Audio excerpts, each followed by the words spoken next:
Hey, hey, hey, Sharon Horne-Ellstrom here, Pajama Grandma, and I am with Mike Kalekini.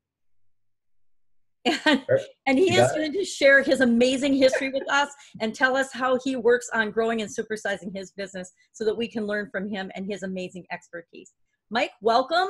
And if you would just tell us a little bit about what you do and why you do it, that would be fantastic. Absolutely. First off, thanks for having me on here. It's really awesome that you invited me. Secondly, you said my name right. Thank you very much. I don't have exactly one of the easiest names in the world to pronounce. Not that hard to remember, thankfully. I've been in business development and marketing strategies now probably for the last, I want to say 10 years or so. I'm originally from the islands of Hawaii. I was a musician for 15 years, from the age of about 16 to 30, 31.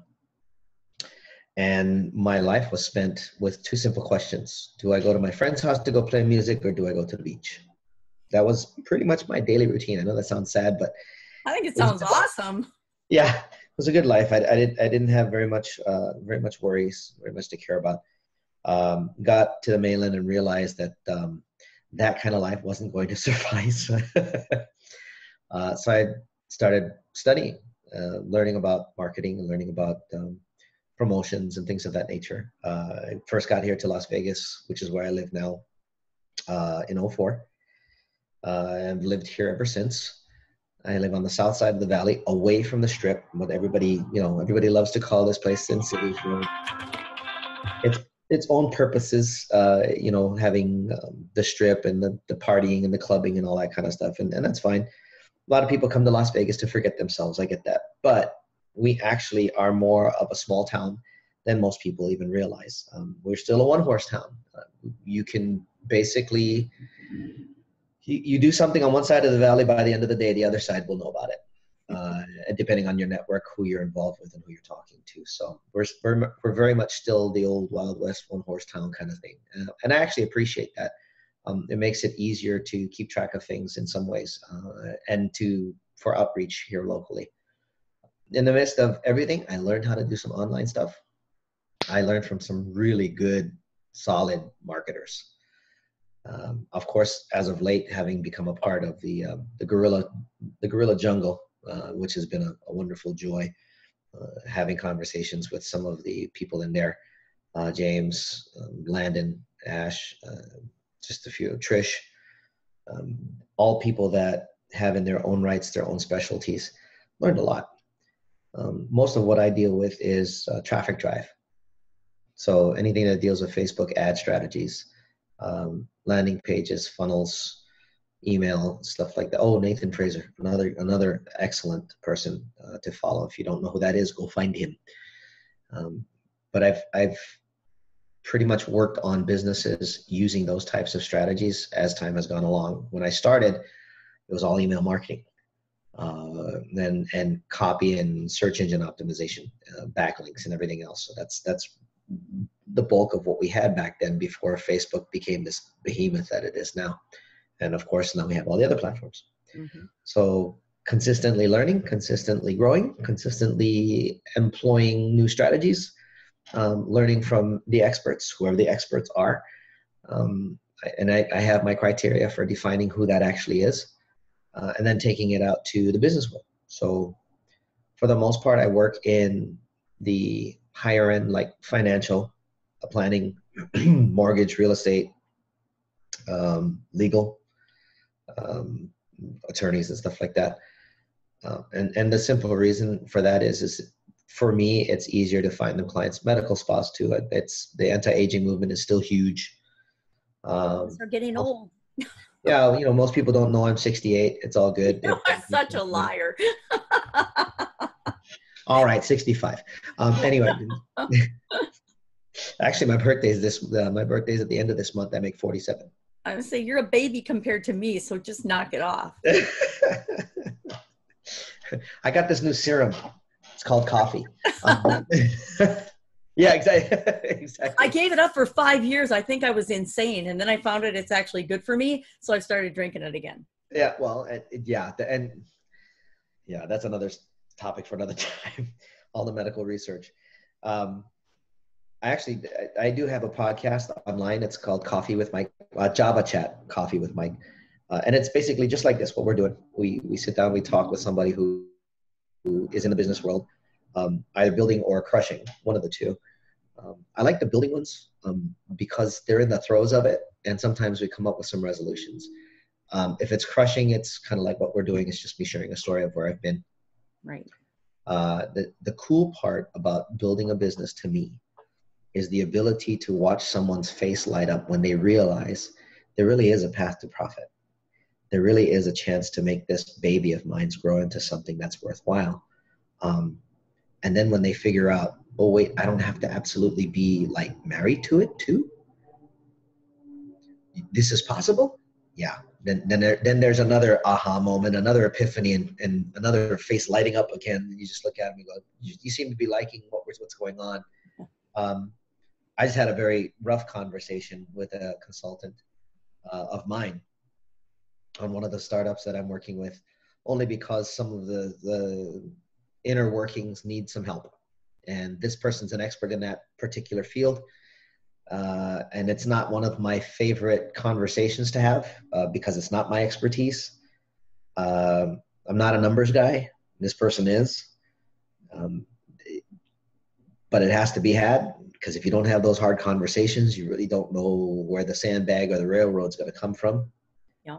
And that's something I encourage anybody that's listening. If you're going to get into business and you don't have an intrinsic, implicit understanding of your numbers, you're pretty much hanging yourself like a rug on a clothesline, waiting for somebody to come by and beat you.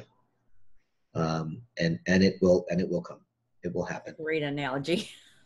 Yeah, I don't know that. I don't know a lot of the millennials will understand that one. You and I do, because it was necessary back in the day.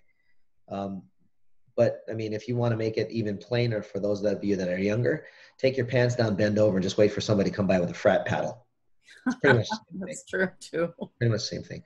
Yeah, numbers. You got to know your numbers, and they don't have to be the same for everybody. There have to be key numbers that you look at every day if you want your business to survive, because you have to know when to react. If it's trending up or trending down, the longer you wait before you look at that number, you can kill yourself and kill your business just because you're not paying attention to it. Yeah, and I think being overly focused on the numbers can be dangerous too, because then you forget about the rest of the story. So having somebody that could be, like I have, the financial expert that I have, having somebody like that to kind of watch your back. And mind you, having people like that, it's not inexpensive, but the amount of return that it should get you should be at least 5 to 10 times what you're putting into them. And it's only because what they do is they come in and actually help manage the money. I mean, I don't know a single entrepreneur that's a good money manager, honestly. Terrible. The first thing I outsourced has always been the bookkeeping and accounting and taxes for my organization. It's always been that, and the financial reporting. And I want to look at the numbers, but I don't want to be the one crunching them and figuring them out. No. Well, especially when you start getting into things like most entrepreneurs are more 20,000 foot level big idea people. Yep. They're not frontliners. They're not analytical. They're not super detailed. They find those people because they know it's a weakness of theirs. In my case, I've got 3 different businesses. I've got the marketing business. I'm part of a tech company. And they have their financial person. And then I'm with these guys. And this is where I have my financial expert taking a look at things, having those hard conversations and saying, okay, so what do we need to do here? What do we need to do there? And one of the biggest advantages of having somebody like that watching the bottom line is that I'm one of those guys that loves to go out and make products, make money, make income with just all kinds of stuff. I'm the creative guy. I can get on, but on the back end, I'm just as good at spending it. Mm-hmm. So having somebody like that watching bottom line going, you can't, not right now. You need to hold off. but we need it. Got it. Can't do it right now. This is not the time to do it. Here's when you can do it. Gotta wait that long if you want to stay open. Yeah, if you're doing manufacturing or something, yes, you got to consider the big picture. It's one of the things I found with online marketing. I'm transitioning from the offline brick and mortar world of what I call real businesses to the online world. And what I find in the online world is, okay, this is not a very popular view, but everybody on the online world thinks that online is 100% of business. They think that marketing and sales is the entire business.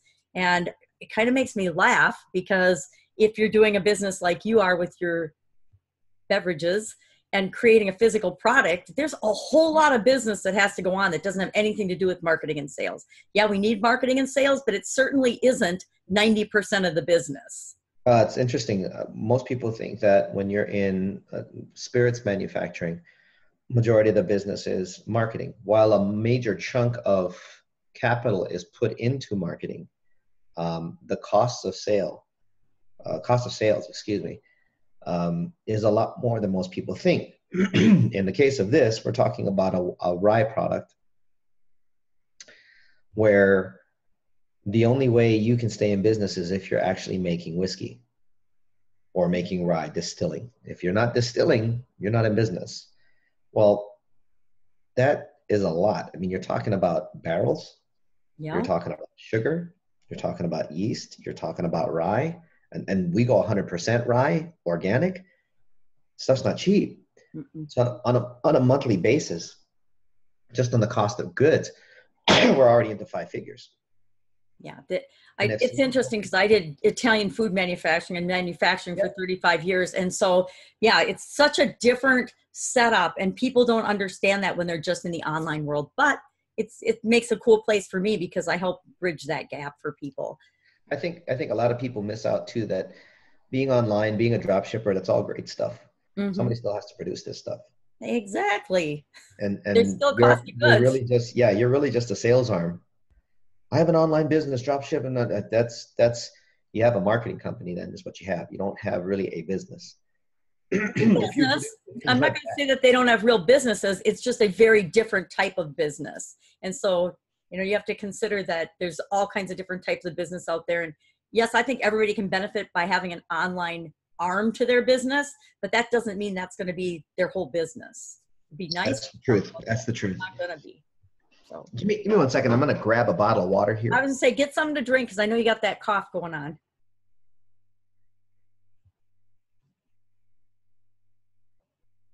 That was very close and quick. I keep a big mega pack right there. Nice. So that when I'm thirsty, I can just pull it. Well, when you're older and have creaky joints, you need to get up and down a lot. So that's why I purposely don't keep anything like that in my office, so that I make myself get up and keep moving around. I actually learned that one as a reinforcement. I'd been told that years ago that every 50 minutes or so you need to stand up. I'm still not the best at it. I'll sit here for 2.5 hours. But Brendan Bouchard is somebody that it's okay for you to work at your desk, but every 50 minutes you need to get up, stretch, move, do something. Yeah.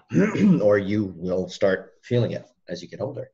And you'll get blood clots and all kinds of crazy things that are bad for you. So you have to get up and move around. I think that part of the problem with all the online world and the kids and stuff nowadays is we don't get up and move around enough. We don't be physically active. I mean, get up, go outside, breathe the fresh air. So yeah, my office, it's right by the front door. So yeah, my 17-year-old comes home and sits at his desk for most of the night, and I poke my head in every hour or so. You stand up yet? Come on, we're walking around the house. We're walking around the kitchen island. Oh, the exercise that we get, he gets it twice a day. I get it twice in the morning. I walk with him to his bus. It's a mile. Nice. Uphill. I think I mentioned this to you. You did. Uphill, but not both ways, just one way. No. And it's not in the snow. No snow. No snow. Not right now anyway. Might be possible this year though. We are high desert. We'll see. But walking uphill 1 mile and then downhill a mile. So he comes home, it's downhill, but in the morning it's uphill. So he's getting exercise. Plus He's got his school. For me, I'm not that lucky. I don't get physical education anymore. I literally got to take my ass over to the gym or something and do something different. So, but yeah, we got to move. Walk. It's not a health talk, but all you got to do is move and walk and do something. It doesn't have to be massive. I remember hearing a story years ago. A doctor, I can't remember the name of the doctor, but he said, the secret to a long, healthy life, get sleep, 6 hours at least, drink water, and take a walk. Every day. That's it. That was his advice. My grandma just turned 99 this last week, and I think that's part of her success is that, she, that's it. Water. Plus, she's a great cook. I don't know. She's a great cook. Yeah. My mom is 80, and I take her to the gym 3 times a week. And That's she fantastic. works out. She does a little circuit training, gets herself, worked out, and walks with me there and back. It's here at the complex, so it's not far away. Cool. But 80 years old, and she can do pull downs with a lat bar at 25 pounds. Wow. That's pretty damn good. So the idea, I'll share this story too. I knew of another gentleman who worked in landscaping, the Ritz-Carlton. Years ago, I used to work for the Ritz-Carlton, food and beverage. And there was this old Filipino man who used to work in landscaping. And everybody knew him as Tata, which is basically grandpa. Really nice, humble man. Always there early, would leave whenever they normally leave. And so I came to work one day, and I didn't see him. And after a week's time, I'd noticed he hadn't been there. I'm like, did he take a vacation? Because they take vacations back to the Philippines quite often. They're like, oh no, he passed away. I'm like, excuse me? He said, yeah, he passed away last week. I was like, from what? He said, oh, he just didn't wake up. I said, well, that's a way to go. But I mean, wasn't he young? Because he did not look old. He was 92. Wow. That's amazing. Well, here's the amazing part. He rode a bike to work every day, 6.5 miles. Uphill one way, down the other. And Maui on the west side is not known for being exactly the coolest part of the island. No. In the mornings, it wasn't bad. And that's when he would bike to work. Well, Filipino food isn't exactly the baddest food in the world. And they got a lot of healthy, good stuff. He drank water and he biked to and from work every day, and then worked in landscaping, which kept him active. 92 years old, and the man was working until he passed away. That was his choice, obviously, but it only perpetuates, hey, keep moving. The more you move, the more chance you have at living a longer, fuller life. He was happy. He was always smiling. Anyway, I was kind of off the subject. That's all right. We can talk about whatever we want. That's the cool thing about having your own podcast, right? Yeah. You can just ask questions and talk about whatever you want. So that was something that was really neat, that I remember learning and hearing about. I try to do that with myself, with my mother. My son, he's young enough, he can kind of get away with it right now. Yeah. I think the biggest thing for me is being able to keep myself mentally square, in the midst of being involved in 3 different companies. I'm not quite sure. I can say I'm sure how you do it, because I used to have a whole bunch of companies, but then I had a cardiac arrest because of it. So maybe there is something about the whole 3 different company things. I don't know what your role is in each of them, I guess. My role in one, I'm actually the business development in each. The specifics of that role in each company is different. Right now in the tech company, it's under sales. Creating relationships, outreach, things of that nature, which we're doing this week and next for a convention coming up. The whiskey company is about setting up distribution and sales, finding salespeople to go out and actually market the product and get out there and get distributors to, take care of the accounts that we open. So we're like one of the few spirit companies that has feet on the street. Yeah, liquor's a tough business. I was in liquor for a lot of years, about 20 years ago. Yeah, I'm still not sure why I got involved, but I did, and we're getting there. The last one is the marketing company. That's everything, from project management to prospecting and sales, et cetera, et cetera. I do have a couple of services that I actually white label because they're not my specialty, but it's a very wanted service.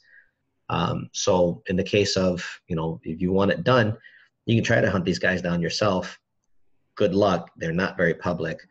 And it's funny because half the guys that I do that with, and there's only a couple, half the guys I do that with will not go public. They're the ones that you come across by chance.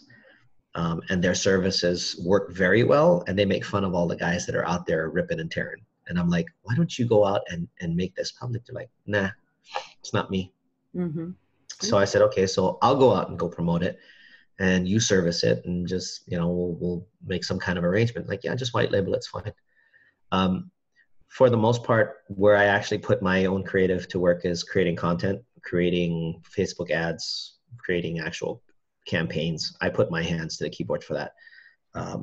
If it comes down to writing articles, I may put my hands to it, but for the most part, I have better creative writers than me.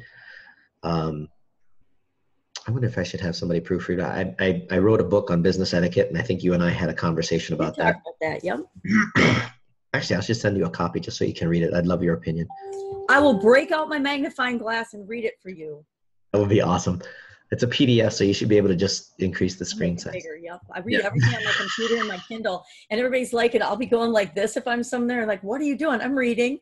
You're a speed reader. No, just really big. No, I just have really big font. That's awesome. My mom does too. She goes to the library. She goes through about 10 books a week. I don't read that many anymore. I used to, but I can't do it with, the magnifying glass is definitely a limiter. Yeah. Even for me, I'm probably going to have to get glasses this next year. This is blurry. So I wish glasses would fix it. That'd be awesome, but do what you got to do. There's so much good stuff coming out nowadays. Again, another subject for another time. The best thing about the creative writers that I do have, though, is that their ability to go and research a subject and come back with relevant content, I haven't seen in a long time. So awesome. Very thankful for the two that I work with. And if somebody needs content written, I can either do up to 4,000 words a month in one side, or if you really want to turn it up, I can do 400 word articles daily. And that's for people that have, you got a blog site and you just don't have the time to produce the content. I can do it. If you've got a funnel that you got to launch and you need some real good traffic drives, I can do it. If you've got a product that you actually want to launch, I can do it. I got the funnels. I can make that all work. I'm not really the coach consultant kind of deal, which is why you don't see me as active in the jungle as often. I will say that they have got the best system for coaches and consultants because they really teach people how to do it properly. Landon and I had a couple of really awesome conversations around business etiquette, social acuity, and emotional intelligence. I love him. He's mm-hmm. I love that group. I have to make myself not spend time in there so I actually get my own stuff done and pay attention to my own group. Otherwise I get sucked in every day. I've got to be in there 10 times a day. I'm popping in to check in. Great content. And that's really the point. Arnie, who basically, Arnie started it, Landon knew it, saw what Arnie was doing, watched what he was doing, and then said, yeah, that's correct, and did his own thing. And now they have their product. I mean, all of these people have the right system for who they're targeting. Exactly. And it still comes back to the same old principles. You and I discussed this too. Marketing principles haven't changed, just the platforms by which it's delivered. Right. In fact, yesterday I did a presentation, very short, during public comment for the Las Vegas Convention and Visitors Authority. Nice. They're an agency that's responsible for continually bringing in tourists, people that want to come and visit a destination. We are considered a tier 1 destination, which means we have an international airport. We get a ton of visitors per year. Our revenues are well into the billions, et cetera, all that kind of stuff. Making a presentation to them to let them know about Zen Space. And now I can't remember where I was going with this. My brain fart just happened. We were discussing, oh goodness. Content and the Gorilla Group and doing it right and presentation to the big group. I don't remember either. Sorry. Yeah, What yeah. help am I? This happens every once in a while. It's called a brain fart, y'all, and it comes at a point when you mentally don't. I think it had something to do with being able to present properly in front of other people, which I had the super nervousness because it's been a long time since I presented to a board of that stature. Mm-hmm. Presenting to boards previously is no big deal because it's usually internally corporate. This was a public forum. And there were a few people in there that I did not really want to, one, disappoint. And then there were a few other people in there I didn't want them, prejudging, oh, who's this kid? Mm-hmm. Because in this town, I'm still considered a kid, even at Kid, 47. yep. Thankfully, the presentation went well enough that I had a couple of really great results. And made a couple of connections that I had been meaning to make. One that actually walked up to me, which was really awesome. And that's going to start a sales conversation. Still not sure what the point of that was, but I'm sure we'll figure it out as we talk. That kind of business development is quite different. That's your offline, what you and I are very familiar with. Mm-hmm. Coaches and consultants nowadays are more online than they are off. Some of them are still on the seminar circuit, which is absolutely fine. I had a conversation with somebody about that 2 days ago. He's off in the Orient right now, and I told him, I said, you're missing out on a lot of income, not being in the seminar circuit and not getting out there and putting yourself out there. I mean, you're a digital nomad, you're great online, but there's a lot of people that still don't know who you are and don't know the benefits of who you are.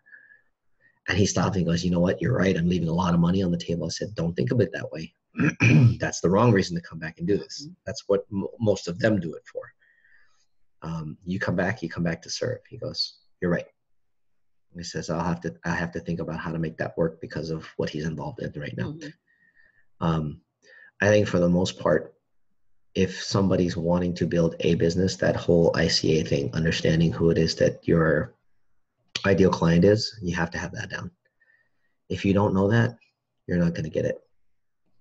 My favorite thing about the jungle, because I tend to be way too broad, like almost every entrepreneur, we have 20,000 different things we're interested in. I mean, I've run dozens of different businesses in the past. So when you come online, how do you decide who you're going to serve? And, it kind of starts to find you as you define that more. So totally I think that it does help. It also tells you which businesses you probably should stick with and which ones you probably shouldn't. That was one of the hard conversations I had this morning. I'm only involved in 3, and I say I'm only involved in 3 at this point because at one time I was involved with as many as 6. 3 of which were absolute time drainers and wasters. There was no reason to see them ever profiting. All 3 of them did fail. And I got out before they did, which was, I reclaimed some of my time. Mental breaks. That's one of the things that I wanted to bring up with regards to just being involved in the 3 that I'm in now. I take mental breaks. And when I say mental breaks, I'm a gamer. A lot of people wouldn't admit that, but I don't care. That's my mental break. If I feel like I'm stressed, overwhelmed, and a walk outside doesn't cure it, I will sit down and pull up a game and I will play for a while. Nice. And people will go, well, you're wasting time. Like, maybe, but it's better than me sitting here racking my brains and not having any kind of thoughts coming across my head other than I hate this sucks, this is worthless, why am I doing this? Versus, okay, I just went in, dominated on a game, I'm back, let's do this, what's next? Which frame of mind do you want to take to the table? And I think mindset's a huge thing. Yesterday when I was on my way there, Ryan Rukowski, who was a good friend of you probably know that name. I do know that name. Yeah. Yeah. He's a good guy. He's a good friend. Called him up yesterday. We chatted for a second and he says, what's going on? I'm like, I'm on my way to do this presentation for the board and nervous as F. I don't understand. He goes, okay, so we're going to talk about disappointment this morning. I'm like, all right, what's up? And in the midst of that, he literally took it off of disappointment and put the focus on, you have no reason to be nervous. These people don't know you. You are the expert in your field. You're going to crush this. It's all you. go get it, and just did that with me for about 2 or 3 minutes. I went in and I knocked it out. Not in the way that I wanted to, but I still knocked it out. And it looks like it might be a knock pretty close to the wall, if not out of the park, which would be awesome. And having that kind of backup out of the jungle, phenomenal. Couldn't possibly, just that alone, just the community alone, has been invaluable. Landon, Ash, Ryan, now having met you, and there's a few others out of the group there's incredible people in there, absolutely amazing people. I love James. It's so special. James Gaffney has got to be one of the funniest MFers I've ever. And he cracks me up. That's another group I try to stay out of. Not in a bad way, but just there's so many good groups that have come out of the jungle. And then you try to follow everybody, and you're like, okay, there's only so many hours in a day. So that's funny because I have 8 groups. I only work one really well, and the only reason that is because it deals with private lending, private money for real estate investors. So I get maybe 10 to 20 requests to join the group a week, which is small. It's not an Arnie Giske thing. But it's going through all of those, pulling the ones that actually answer the questions, refusing the ones that I know are catfish, or doing it's a lot of work. And I think for the most part though, if you're clear on what it is that you're after, and I'll throw this out as a reminder again, if you're clear on what it is that you're after on a group, as far as who you want in there, who you want interacting, who you want as part of the community, you'll attract the James Gaffneys, you'll attract the Nathan Frasers, the Ryan Rutkowskis, the Sharon Ellstroms, you'll attract the right ones. If you're not clear, you're going to get every Tom, Dick, and Harry, and you're not going to have a successful group. Arnie has, I gotta give props to Arnie Giske because he is managing a 70,000 member group very well. It's a good group too. Yeah, that group that's another group I'm in I'm in there every day. I pop into certain groups every day, but yeah, that's another one. There's some really, really good ones out there. And it's only because they really monitor well the spamming part of it, which is great. Yeah. On my side, it's just me. I don't have moderators yet. I probably will get some down the line. I'm not at that level with that group. It's not that big. It's only a few hundred. But when it gets past 2,000, I guarantee I'm going to need some help. I'll start looking. The idea of that whole group is to just teach people about private money, what it means to get it, how to get it, who to talk to, what strategies you can use around it for real estate investing. And I'm getting all the guys that are coming in going, oh, no, I'm not an investor, but I want to learn. And I'm like, you're in the wrong group. This is how to get totally. Yeah. Yeah. You need to go over to this group. And they're just like private money. What's privite money? I'm joking. I used to have real estate businesses. So yeah, no, I mean, it's businesses to me, I had to get out of them. Yeah. Because of the arrangements that I have with some private lenders, some actual money guys, I can do that. Because all I have to do is say, okay, here, fill this out and send this over there. And then I'm hands off. I don't have to deal with vetting, credit, or any of that crap. I don't have to do that. So it's like, there you go. The rest of it is, here's how you do it. Here's just learn here, just the treasure hunt. Go learn here. This is how it works. And don't spam in the group. When you spam, I don't care what your background is, you're out. Yeah.